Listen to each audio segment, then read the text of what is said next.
জুৰিয়াৰ বৰণগুৰিৰ পৰা এক সন্তানৰ মাতৃৰ নিৰুদ্দেশ। নগাঁও জিলাৰ জুৰিয়া থানাৰ অন্তৰ্গত বৰণগুৰি গাঁৱৰ পৰা এক সন্তানৰ মাতৃৰ নিৰুদ্দেশ হোৱাৰ ঘটনাই এতিয়া পৰিয়ালত হাহাকাৰময় পৰিস্থিতিৰ সৃষ্টি কৰিছে। জানিব পৰা মতে বৰণগুৰি গাঁৱৰ মিজানুল আলমৰ 21 বছৰীয়া পত্নী মৰিয়ম নেছা যোৱা 7 তাৰিখে নিশা স্বামীৰ গৃহৰ পৰা নিৰুদ্দেশ হয়। এটি কণমানি পুত্ৰ সন্তানৰ মাতৃৰ নিৰুদ্দেশ হোৱাত এতিয়া পৰিয়ালৰ মাজত চাঞ্চল্যকৰ পৰিৱেশৰ সৃষ্টি হৈছে।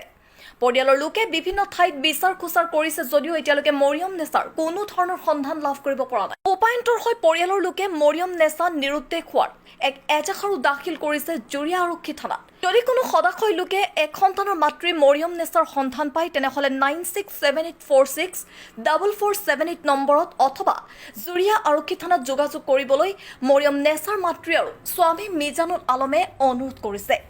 জুৰিয়াৰ বৰণগুৰিৰ পৰা এক সন্তানৰ মাতৃৰ নিৰুদ্দেশ। নগাঁও জিলাৰ জুৰিয়া থানাৰ অন্তৰ্গত বৰণগুৰি গাঁৱৰ পৰা এক সন্তানৰ মাতৃৰ নিৰুদ্দেশ হোৱাৰ ঘটনাই এতিয়া পৰিয়ালত হাহাকাৰময় পৰিস্থিতিৰ সৃষ্টি কৰিছে। জানিব পৰা মতে বৰণগুৰি গাঁৱৰ মিজানুল আলমৰ 21 বছৰীয়া পত্নী মৰিয়ম নেছা যোৱা 7 তাৰিখে নিশা স্বামীৰ গৃহৰ পৰা নিৰুদ্দেশ হয়। এটি কণমানি পুত্ৰ সন্তানৰ মাতৃৰ নিৰুদ্দেশ হোৱাত এতিয়া পৰিয়ালৰ মাজত চাঞ্চল্যকৰ পৰিৱেশৰ সৃষ্টি হৈছে।